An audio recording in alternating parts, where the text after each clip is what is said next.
Hello viewers, আসসালামু আলাইকুম। আশা করি সকলেই ভালো আছেন। মেসেঞ্জারে দুটি ফিউচার আপনার অ্যাড হয়েছে।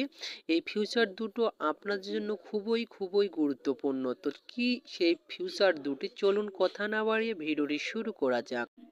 আপনারা কি করবেন, সর্বপ্রথম আপনার ফোন থেকে মেসেঞ্জারটি ওপেন করে নেবেন। মেসেঞ্জারটি ওপেন করার পর আপনি যে কোনো একটি আপনার ফ্রেন্ডকে বেছে নেবেন।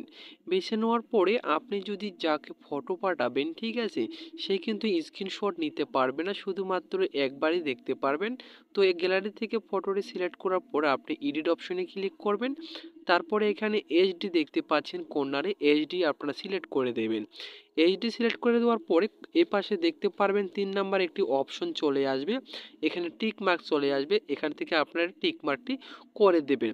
টিক মার্কটি করে দেওয়ার পরে এখান থেকে আপনার সেন্ড অপশনে ক্লিক করে দেবেন। সেন্ড অপশনে ক্লিক করে দেওয়ার সাথে সাথে দেখতে পারবেন এখানে কিন্তু ফটোটি কিন্তু অলরেডি চলে গেছে।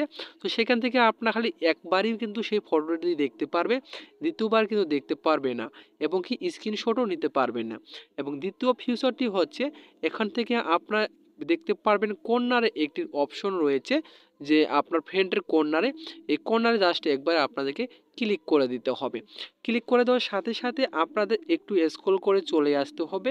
স্ক্রল করে আসার পরে এখানে একটি অপশন আপনারা দেখতে পারবেন, এই অপশনটুকুর ওপরে জাস্ট একবার আপনাদের ক্লিক করে দিতে হবে।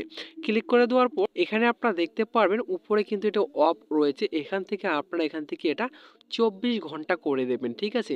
এটা কাজ হলো, আপনার যাকে মেসেজ করবেন 24 ঘন্টা পর কিন্তু অটোমেটিক সেই মেসেজগুলো রিমুভ হয়ে যাবে। তো আশা করি আপনাদের এই দুটি ফিচার অনেক ভালো লেগেছে। তো ভালো লেগে থাকলে অবশ্যই একটি লাইক করে পাশে থাকবেন। আবার দেখা হবে নতুন একটা ভিডিও নিয়ে। এতক্ষণ সাথে থাকার জন্য আপনাদেরকে ধন্যবাদ।